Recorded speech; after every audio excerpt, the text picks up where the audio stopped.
My 40F best friend, 38F, is going through a divorce with her husband, 44M. We'll call them Alice and Ken.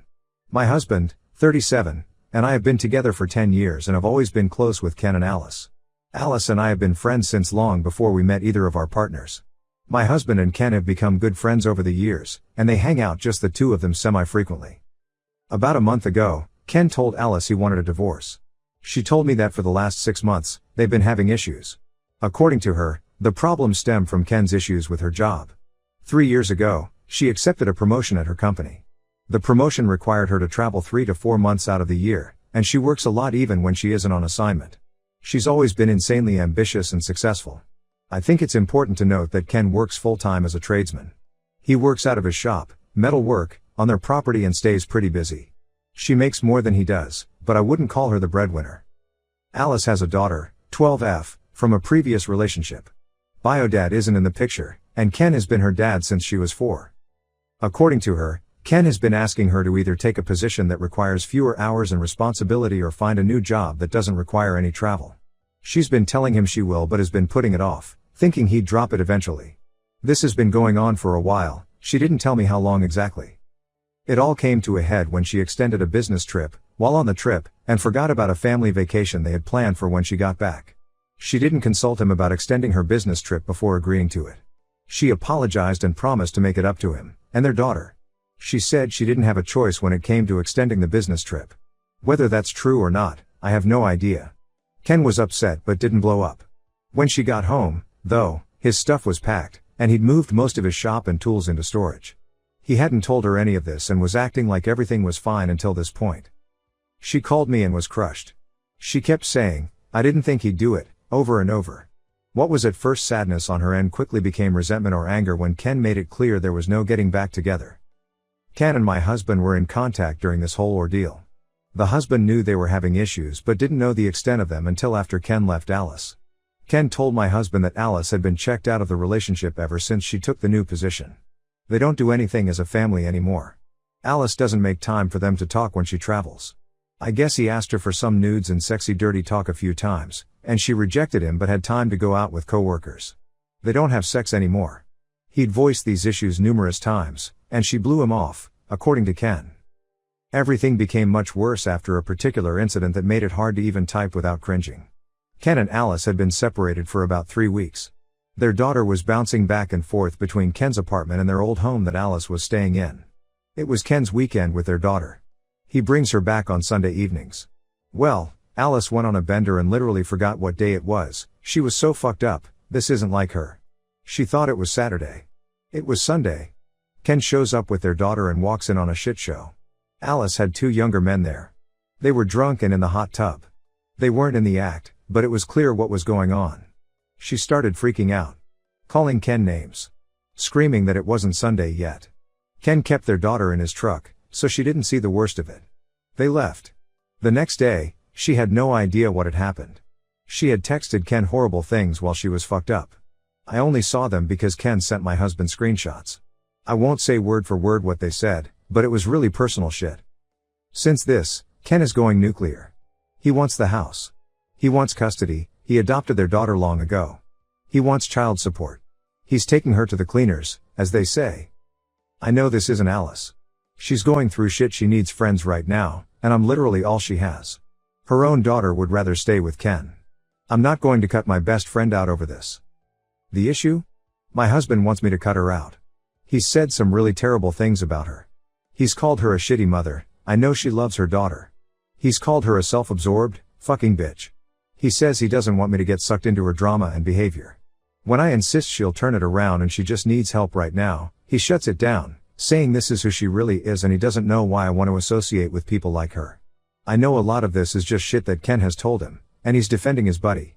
I'm not excusing her behavior, but I think it's unreasonable for him to want me to cut my best friend out. She asked me to go out with her a few times, and I went once without telling my husband because I knew what he'd say. I just wanted to talk to her in person. After I told him we would meet up, he went ballistic and repeated that if I didn't cut her out, we'd have issues too. Any advice on navigating this would be appreciated. Edit, I made this post on my lunch break. On mobile now. The responses are overwhelming and eye-opening. I've seen a recurring sentiment that I haven't said anything positive about Alice. I reread my post and realized you're correct. So I'll just say this.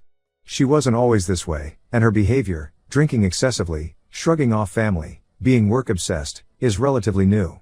She used to be a good mother. We used to have fun family outings. She and Ken were happy. When she took the promotion, all that changed gradually until this SHT show happened. Maybe I'm blinded by her behavior now because I know once upon a time she wasn't this person. I plan on talking to her tonight and having an intervention. And I will let my husband know. Thank you for your responses, the good and the bad. Update 1. It wouldn't let me post an update without mentioning the ages and relationships again, so the people involved are me, 40F, my husband, 37M, married for 10 years. My best friend Alice, 38F, and her husband Ken, 44M. Married for roughly 8 years. This is not a happy update. Alice and I made plans to get together on Saturday morning. I was going to get us coffee and help her with a few things around her house before she left for a business trip on Monday. My intention was to tell her that we, her family and mine, are worried about her, and we all want to see her happy, but her behavior was worrying us. I was hoping we'd have a heart-to-heart. I was hoping I'd see my friend again. I was hoping she'd agree to see a therapist. I was hoping she'd take a step in the right direction. None of that happened. She was combative from the second I showed up at her place. It was almost like she knew what my intentions were before I even said anything. When I told her I was worried about her, she said she was fine and had just been blowing off steam and having some fun. She said she works hard and can do whatever she wants now that Ken has left her. She talked about how ungrateful Ken has been over the years for all her hard work and everything she's paid for and done for him. It made me cringe, but I bit my tongue. For the record, Ken is a hard-working guy who didn't need her money. He was the breadwinner when they first got together. She makes quite a bit more than him now, but in no way was he dependent on her. Some of you pointed out that it was likely that Alice was cheating on Ken. I asked her, and she got extremely defensive. She gave me the whole "I can't believe you'd even ask me that" attitude. I reminded her about the hot tub incident and the optics of it all. She blew it off and swore she'd never cheated. I asked who the guys were. It turns out they were interns at her company. When I asked how old they were, she simply said, they were legal. The way she said it made me wonder if that's how dirty old men talk about younger women. It was gross. Whether or not she was cheating before the breakup, I don't know. I don't really know anything about this woman anymore. Here's where things took an unexpected turn. As we chatted, she was packing for her business trip. I asked her where she was going this time. She said Dallas. I didn't think anything of it. She's gone to Dallas for business dozens of times. What did strike me as odd was what she was packing. Long pants, sweatshirts, a beanie, jackets, hiking boots. It was all fall attire and not what she'd be wearing in Dallas this time of year. I don't think I even saw her pack work clothes. But the weirdest thing? A random Seattle Mariners jersey. She doesn't follow baseball. She never has. I thought about saying something but kept my questions to myself. It was all just. I felt like she was preoccupied with packing and her daughter was coming over soon, so I decided to head out. We hugged.